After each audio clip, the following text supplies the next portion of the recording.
so many people here, clergy, distinguished guests, fellow mourners.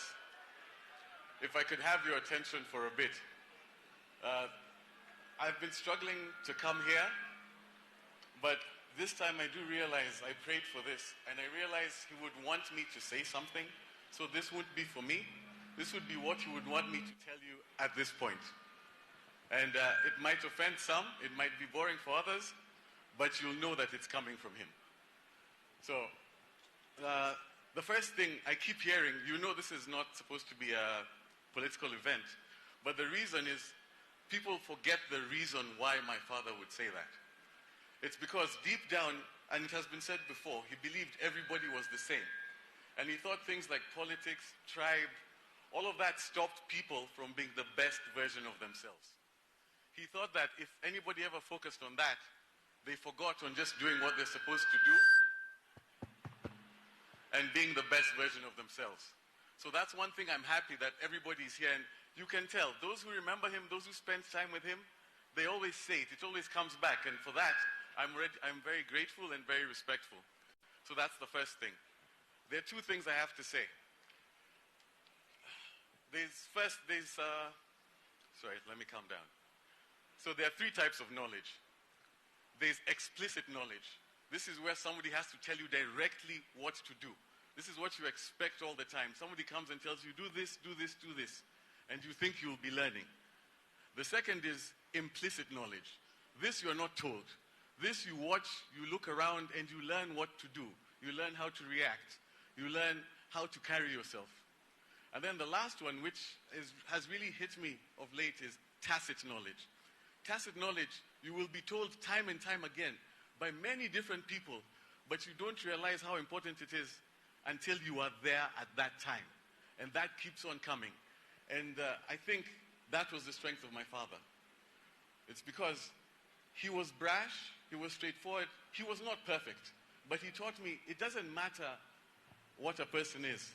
What matters at the end of the day is what they do. And I'll repeat the same thing that I want you to take back. He always let everybody be the best version of themselves. If he ever saw you be a bit better, he would never let you go back. He would shout at you, he would tell you this, he would challenge you. If anything happened in your life, he completely switched and tried to help you come back up. And with that, he got very many different strange friends, and I think that that's a blessing. And that's the second thing that I want to say. And the last thing which keeps on coming is this idea of shoes to fill, etc. What's very strange is I've known my father through many different phases. But it seems the one that people will remember is the cabinet secretary, because that was the last one towards the end. But I remember of all of his different phases, the things that excited him were never the position.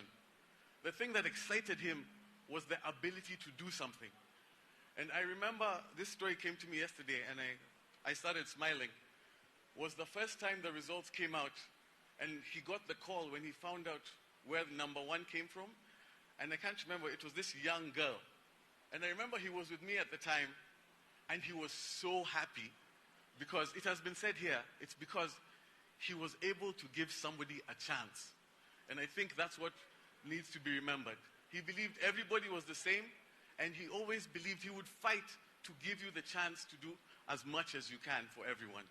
And I think everybody should try and remember that as we keep moving. And with the last thing, and this goes to everybody from all walks of life, anybody who's here, and this is the thing I keep hearing his voice that would be telling me to say, is